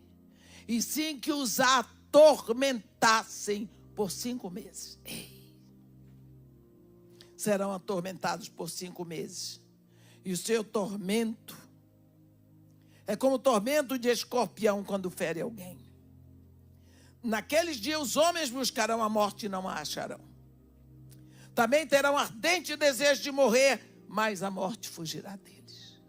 Está para acontecer.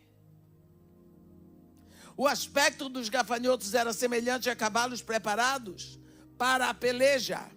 Aí ele vai descrevendo que tinham sobre ele um rei, um demônio maior, né? Que em grego é Apolion e em hebraico é Abaddon. Significa que vai acontecer tanto entre os ímpios do mundo como em Israel. E assim ele vai dando os ais, a sexta trombeta. No capítulo 10, vai descer para a terra o livrinho que está todo aberto agora na mão do Cordeiro. Já sabe qual é o livro. Ele estava selado com 7 selos, agora o Cordeiro já abriu todos os selos, agora o livrinho vem para a terra. E João diz, vi outro anjo descendo do céu, envolto em nuvem. Olha como é que ele subiu, envolto em nuvem. Ele vai descer envolto em nuvem. Todas as vezes que a Bíblia fala de anjo, não significa que é alguém da família angelical. Pode perfeitamente ser Jesus. Como nós sabemos que é Jesus? Porque ele está indicado com uma daquelas especificações que tem lá no capítulo 1. Olhe bem. Com arco-íris em cima da sua cabeça. O arco-íris, que era a crista da divindade no capítulo 4, agora ele vem na cabeça desse anjo. O rosto era como o sol, está vendo? É Jesus. E as pernas como colunas de fogo, é Jesus. Tinha na mão direita um livrinho aberto, pôs o pé sobre o mar, esquerdo sobre a terra. Viu a posição? Direito sobre o mar. Quando a Bíblia fala de mar, é mar agitado das nações. E o pé sobre a terra de Israel. A posição aberta, eu já disse que Deus não faz nada escondido. Jesus Cristo se mostra, não tem por que se esconder. Numa posição de onipresença, o pé direito sobre o mar, o esquerdo sobre a terra de Israel. Eita, que eu gosto desse aqui, eu gosto. Eu gosto desse Cristo macho, forte, poderoso, vencedor. Olha aqui, bradou em grande voz, como ruge um leão. Olha, o leão não é o maior dos animais, mas ele é o rei. E quando ele está perseguindo uma presa, ele não ruge, porque ele é o rei. Se ele rugir, ela vai ter que parar. E isso é covardia. Então ele corre atrás até pegar. Ele rugiu como leão. E quando bradou, desferiram os 7 trovões as suas próprias vozes. Olha que João diz, logo que falaram os 7 trovões, eu ia escrever, mas vi uma voz do céu dizendo, guarda em segredo as coisas que os 7 trovões falaram e não as escrevas.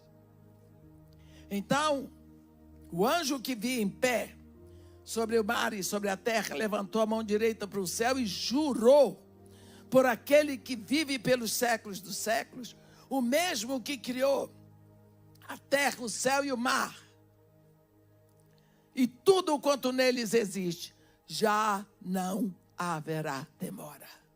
A autoridade do planeta agora voltou para a terra. O livro que é a escritura de posse do planeta voltou. Ele abriu, ele é homem, é o Senhor Jesus. Ele diz,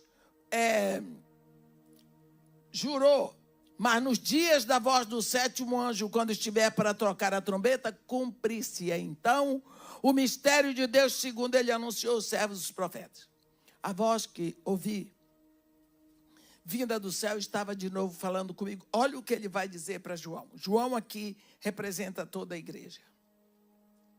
Vai e toma o livro, toma a autoridade do que está aberto na mão do anjo em pé sobre o mar, sobre a terra. Fui, pois, ao anjo, dizendo que me desse o livro.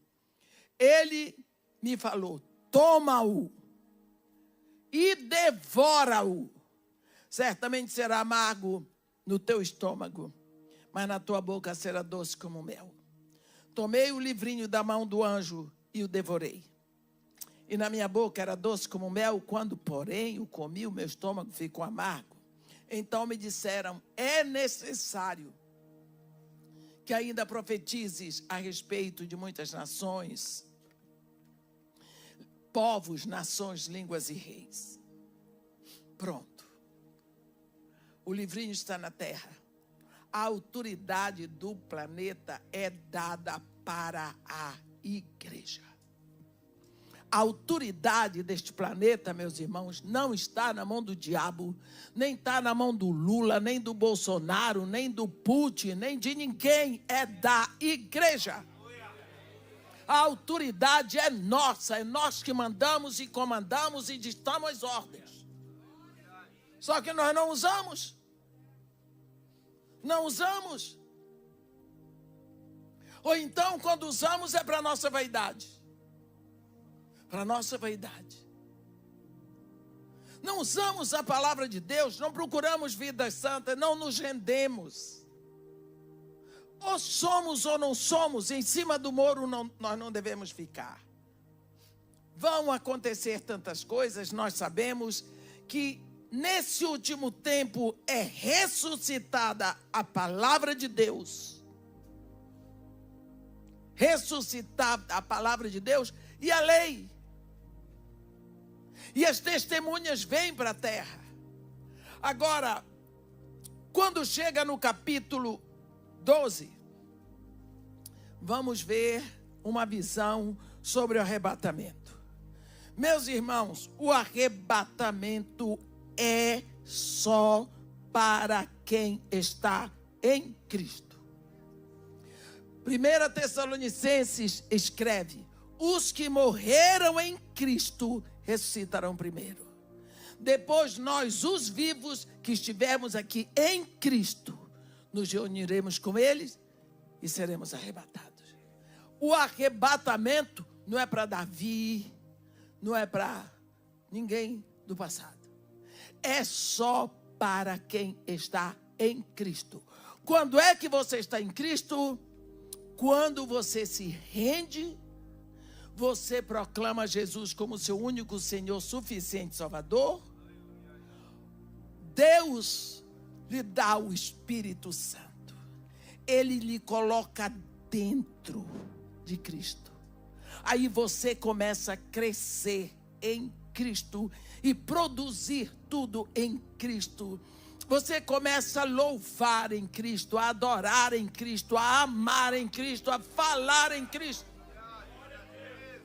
O arrebatamento é só para quem está em Cristo.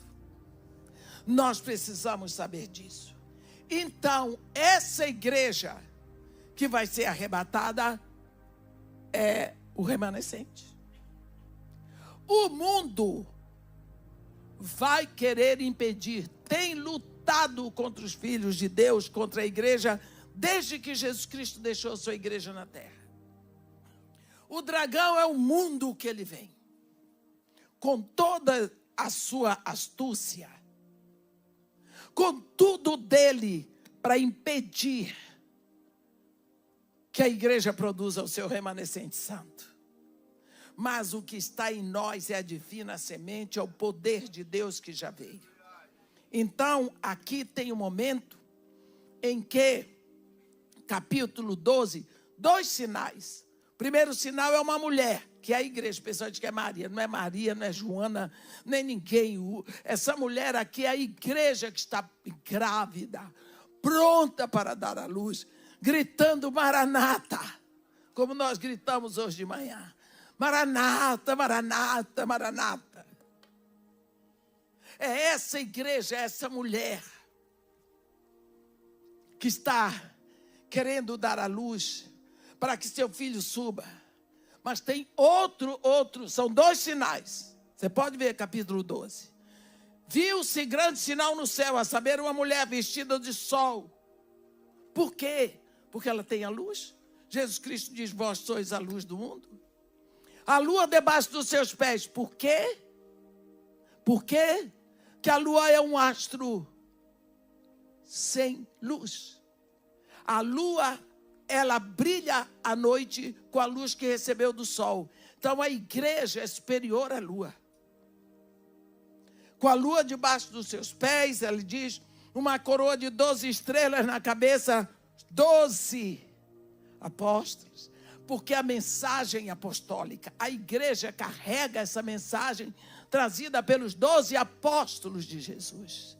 Porque eles viveram com Jesus. Paulo não está entre os 12, porque ele encontrou com Jesus. Jesus passou tudo para ele, mas ele não está nos primeiros que presenciaram a ressurreição.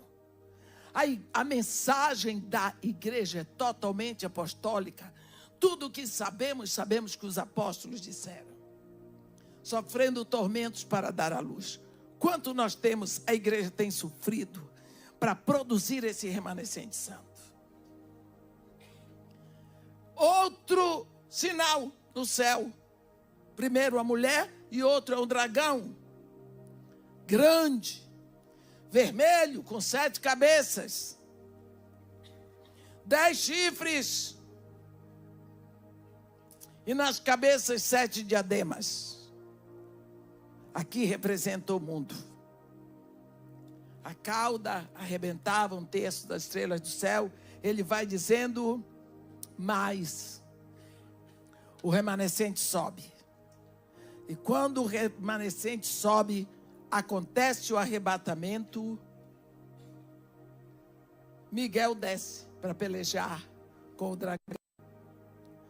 E vem os exércitos de Jeová de Sabaoth e lutam com o dragão, mas o exército de Deus vence, Satanás é jogado para a terra. E há uma faxina nas regiões celestiais, porque agora a noiva vai ocupar. A noiva foi para o trono do Pai, agora ela vem para o seu rupá. Ela vai habitar. Nós vamos estar. Eu não sei como é lá, mas deve ser bom demais. Pronto. Agora, Satanás foi jogado para o chão, irou-se o dragão, ele é derrubado no chão. A Bíblia diz, e foi expulso o grande dragão, a antiga serpente, que se chama Diabo, e Satanás, o sedutor de todo mundo, sim, foi atirado para a terra e com ele seus anjos. Olha só, vocês viram para onde ele veio? Para a terra.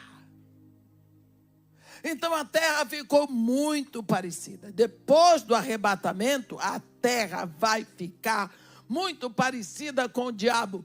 Agora, o diabo está na terra. Mas na terra, para acontecer coisa boa, tem que ter um corpo. E ele não tem. Lá depois você vai ver que ele vai roubar um corpo.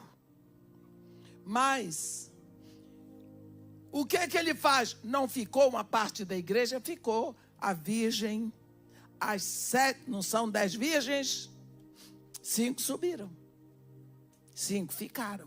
Essas que ficaram são virgens, são noivas, querem o noivo, mas não tem o óleo. Vão pagar um preço alto. Irou-se o dragão contra a mulher e foi pelejar com os restantes da sua descendência. A igreja que ficou, os que guardam os mandamentos de Deus, os judeus, e tem o testemunho de Jesus, e se pôs em pé sobre a areia do mar. Agora o diabo, olha que cena patética, ele se põe em pé sobre a areia do mar, quer dizer, sobre todos os povos das nações. Cena patética de Satanás. Vai chamar 2 bestas. Vai chamar 2 sistemas. Uma besta é um sistema econômico, político, opressor.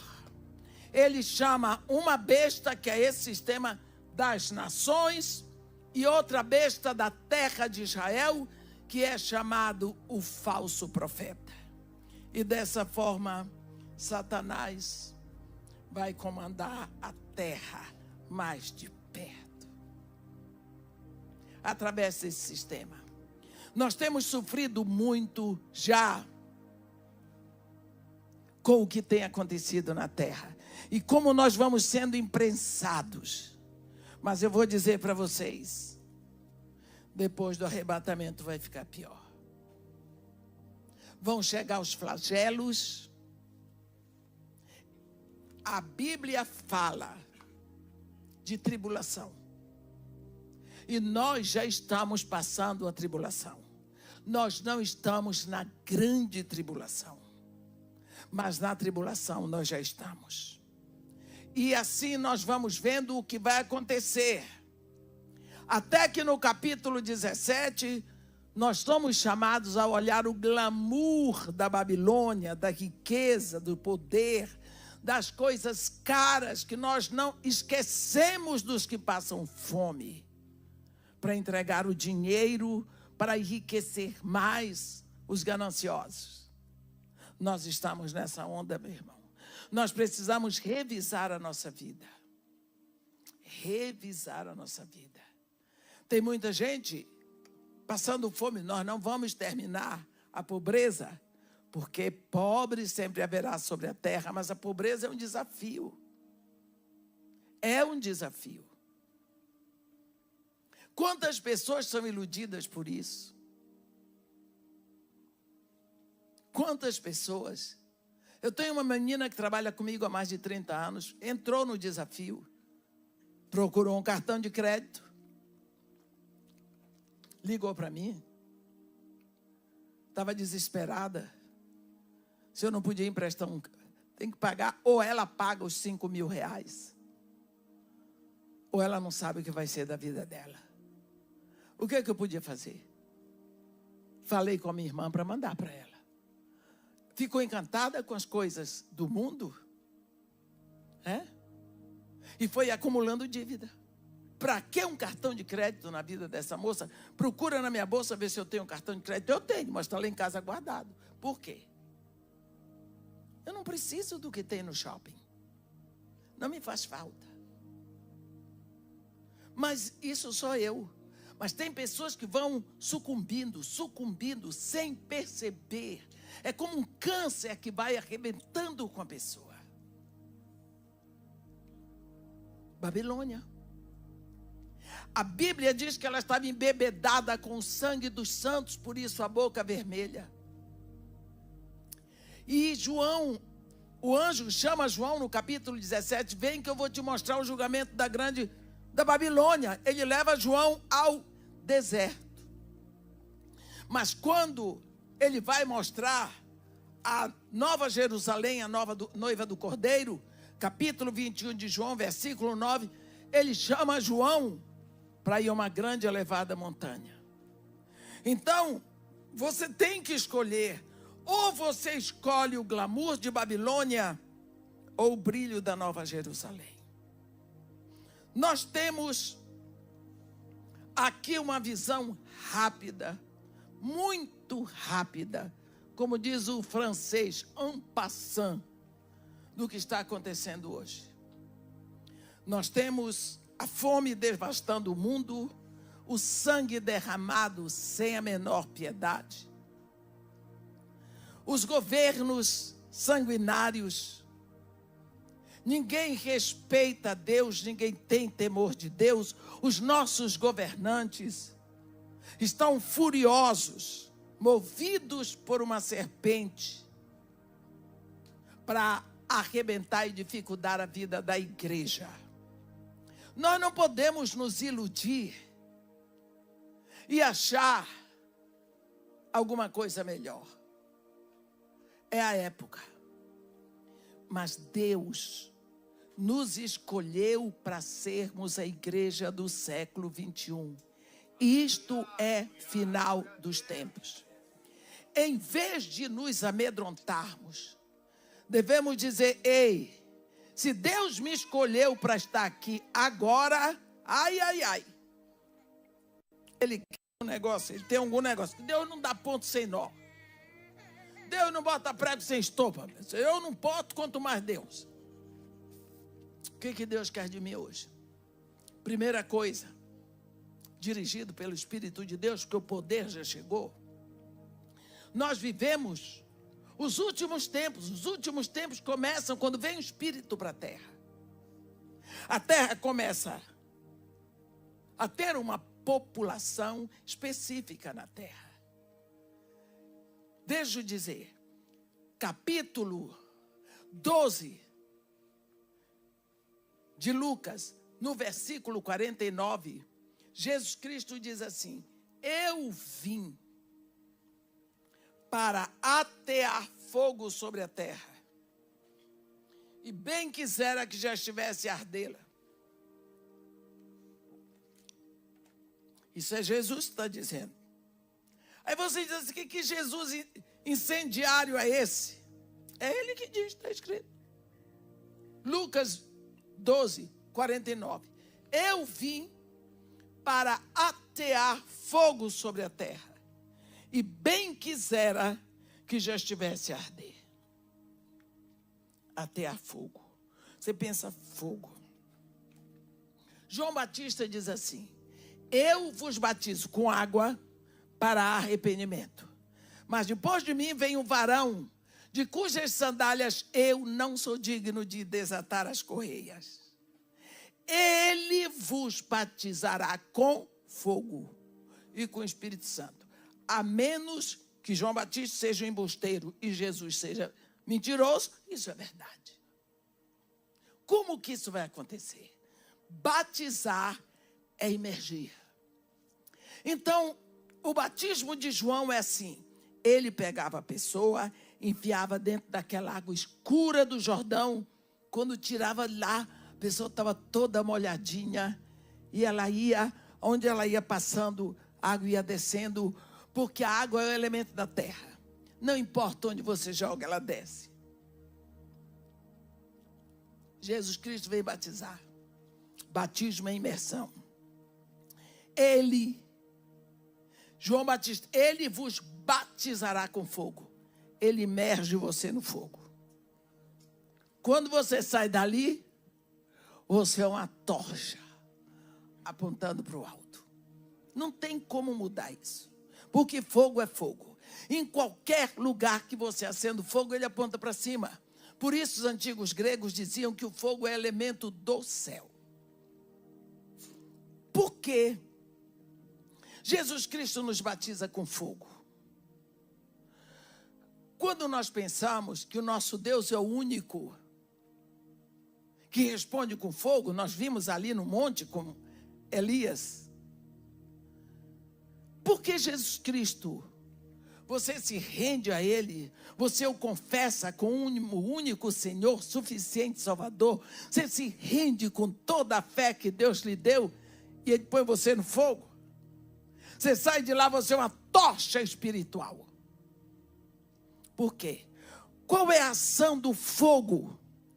Você vê o nosso planeta, essa bola gigantesca solta no universo, nunca caiu. Gira, translação e rotação, e gira e mexe anos. Nunca saiu do lugar. Por quê? A Terra tem várias camadas. Atmosfera, estratosfera, que mais? Atmosfera, que mais? Diga mais uma fera. Olha, atmosfera, estratosfera, hein? Não estou ouvindo. Troposfera, que mais? Não, pirosfera eu não quero agora, não. Oh, meu Deus.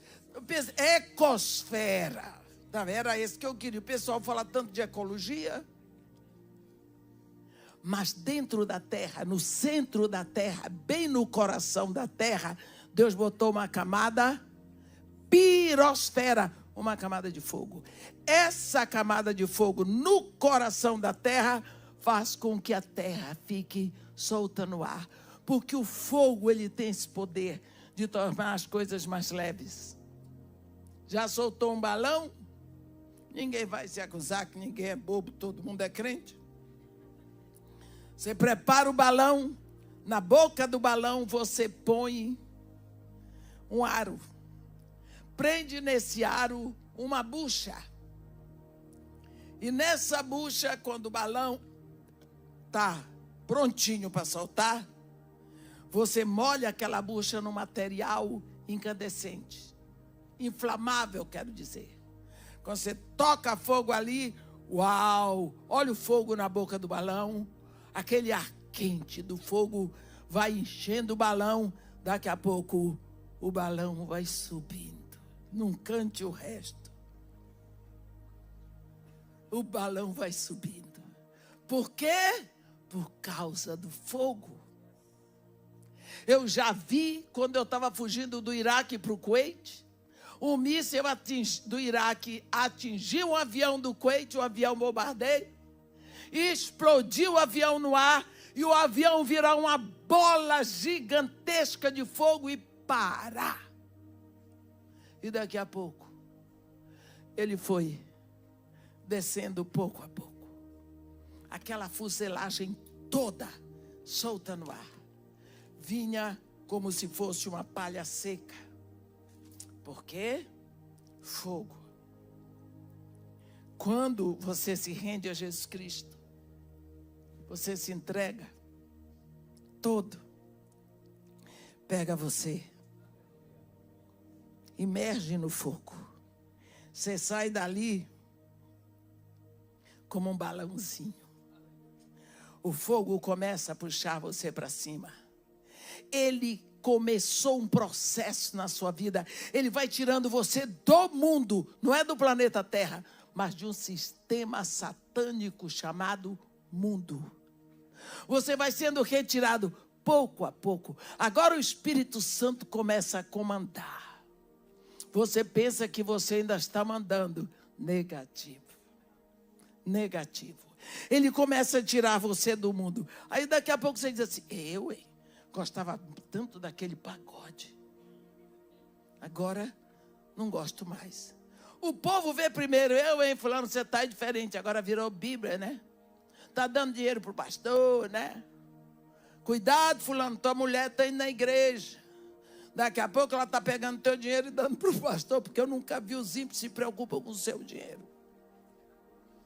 E vai dar sempre para o pastor, coitado. Quem mandou ser pastor?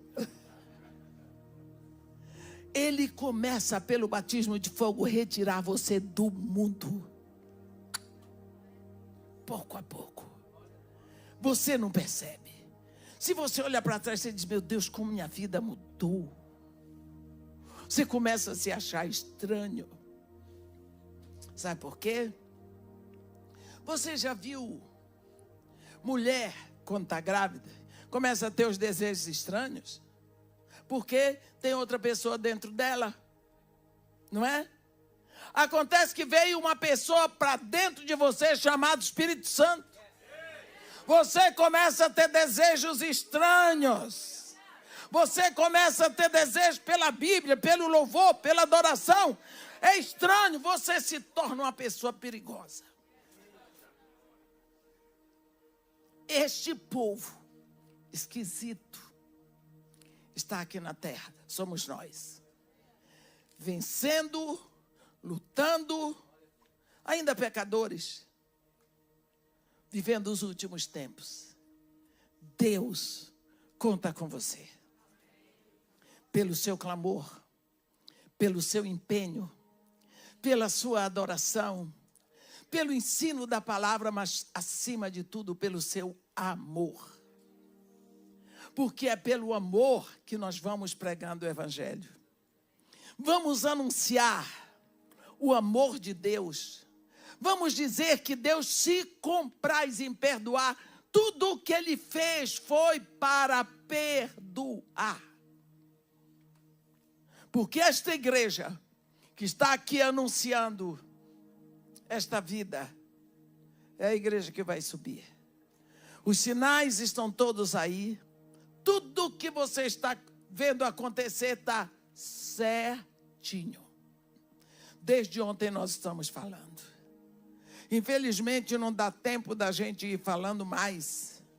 Mas que vocês tenham recebido, aberto os olhos para essas coisas que estão escritas aqui. Porque Jesus está às portas.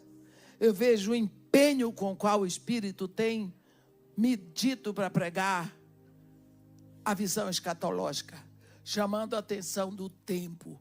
Olha, o tempo está indo e Deus tem pressa, porque Ele é que sabe o que está acontecendo. Amém?